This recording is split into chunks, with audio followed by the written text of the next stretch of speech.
Ibihe byiza bakunzi bacu, turabasuhuje ndetse tubahaye ikaze. Iyi akaba ari KN Radio, ishakiro ry'amakuru agezweho ndetse yizewe mu Rwanda no hanze yarwo. Ni amakuru tubagezaho twabanje gukorera ubugororangingo kugira ngo tuyabagezeho ameze neza, acukumbuye hamwe n'itsinda rigari ry'abanyamakuru bacu. Hari amakuru meza cyane, ni amakuru meza cyane ashimishije y'imiryango y'abaherutse kubura ababo bahitanywe n'inkuba, bakaba bashima leta y'u Rwanda yabatabaye ikabafata mu mugongo. Wakibaza ngo abo bantu ni bande, ni bangahe, hari ryari, ese byari byagenze bite kugira ngo bagaruke bashima leta y'u Rwanda? Icyo tubasaba nyaboneka ni ukumva inkuru yose, ubundi ugakora subscribe.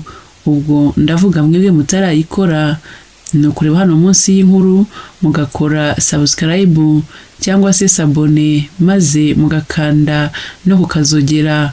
Ubwo mukaba mwemeje iteka ko muzahorana natwe, muzabana natwe mu makuru yacu yose agisohoka, mukajya muyabona mu ba mbere.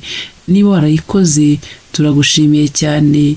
Ikindi rero, wakora like ndetse na share, ugasangiza inshuti n'abavandimwe kugira ngo bajye babona n'amakuru, ndetse ukanaduha komenti cyangwa se igitekerezo. Reka twite gatoya rero, turagaruka tubabwira imiryango y'abaherutse kubura ababo bari bahitanywe n'inkuba bashima leta y'u Rwanda. Turababwira impamvu bashima leta y'u Rwanda yabatabaye ikabafata mu mugongo. Nkwibutsa ko iyi ari KN Radio.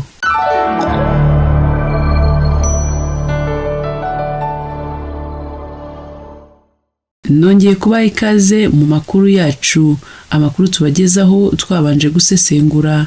Mbibutsa ko iyi ari KN Radio.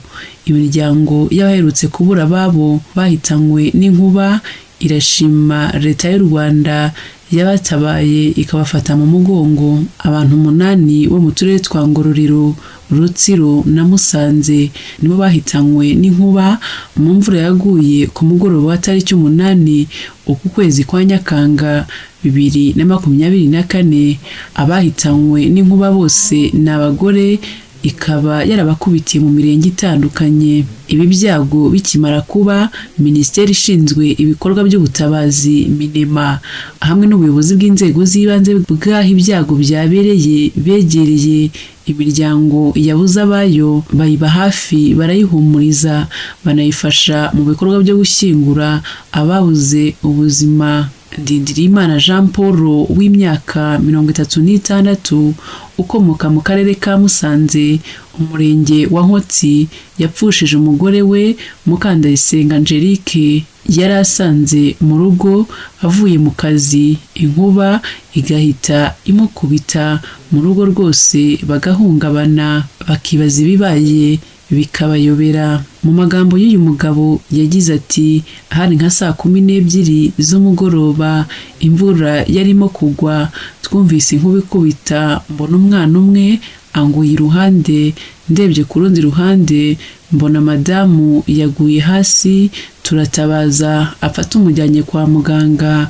Umwana we ubu ameze neza, gusa uyu mwana nubwo ameze neza, nawe inkuba yari yabanje kumukanga, ariko kubw'amahirwe ntiyamuvana mu buzima. Itwara mama w'uyu mwana ariwe Mukandayisenga Angelique. Uwitwa Mpayimana Jean Dodier w'imyaka 35 wo mu murenge wa Kabaya, akarere ni aka Ngororero, nawe nyuma yo gupfusha umufasha we Musabye Maria Colette, yahawe ubutabazi anafashwa gushyingura. Yashimye leta y'u Rwanda kutirengagiza abaturage bari mu bihe bikomeye. Bahawe ubufasha bw'ibiribwa birimo umuceri, ibishyimbo n'ifu y'ibigori, ibikoresho by'isuku ndetse n'imyambaro bifite agaciro k'ibihumbi 300 by'amafaranga y'u Rwanda. Mu magambo y'uyu Mpayimana Jean de Dieu yagize ati ndashima leta y'u Rwanda, numvaga nihebye ntaho mpagaze, inkuba yamukubise aribwo ngeze mu rugo mvuye mu kazi tutaranaganira, numvaga nanjye ngiye gupfa. Nabonye ubutabazi, abakozi ba Minema bansanze mu rugo barampumuriza, bampa 200,000 by'amafaranga y'u Rwanda yo kwifashisha ako kanya.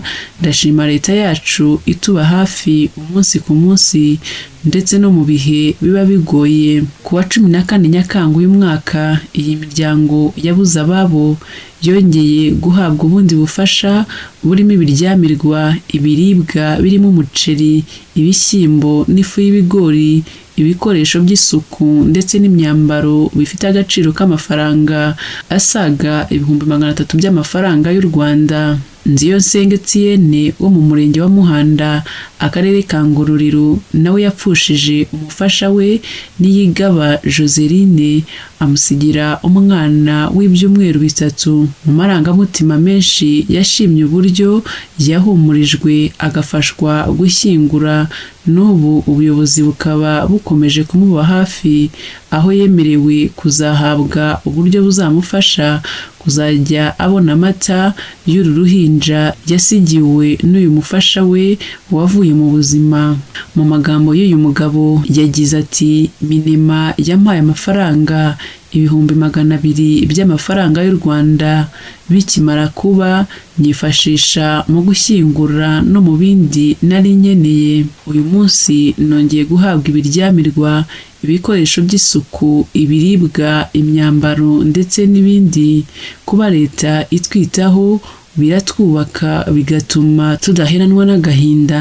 Ndashima leta ihora ituzirikana ikatuba hafi mu bihe bigoye. Minisiteri ishinzwe ibikorwa by'ubutabazi ivuga ko leta itazahwema gutabara abaturage bayo bari mu kaga no gukomeza kubafasha kwiyubaka. Abahura n'ibiza bitandukanye hirya no hino mu gihugu bahabwa ubutabazi bw'ibanze, ariko kandi bakanafashwa kongera kwiyubaka no kwiteza imbere. Aba nabo bazakomeza gukurikiranwa no gufatwa mu mugongo nk'uko bisanzwe ibikorwa ku bufatanye n'inzego z'ibanze. Minema itanga inama ko nubwo turi mu gihe cy'impeshyi, igihe bigaragaye ko imvura igiye kugwa cyangwa ikigo cy'u Rwanda gishinzwe ubumenyi bw'ikirere ariyo Meteo Rwanda gitangaza ko imvura iri bugwe ahantu runaka, abahatuye badakwiye kwirara ngo turi mu bihe by'izuba, ahubwo buri wese aba agomba kubahiriza amabwiriza yo kwirinda gukubitwa n'inkuba. Amwe muri ayo mabwiriza ni ukwihutira kugama mu nzu iri hafi, ukava byihuse mu mazi, kwirinda kugama munsi y'ibiti, kureka gukoresha telefone igihe cy'imvura irimo imirabyo n'imihindagano y'inkuba, gucomokora ibyuma byose bikoresha amashanyarazi, kwambara inkweto mu gihe ibirenge byawe biri hasi, no kwirinda kwegera ku nkuta no guhagarara mu muryango ku nzu zidafite ubwirinzi bw'inkuba. Mwakoze cyane mwebwe twabanye muri aya makuru. Icyo tubasaba nyaboneka ni inkunga yanyu ya subscribe. Mukore subscribe kugira ngo mujye mubana natwe mu makuru yacu yose. Tubifurije kugira ibihe byiza.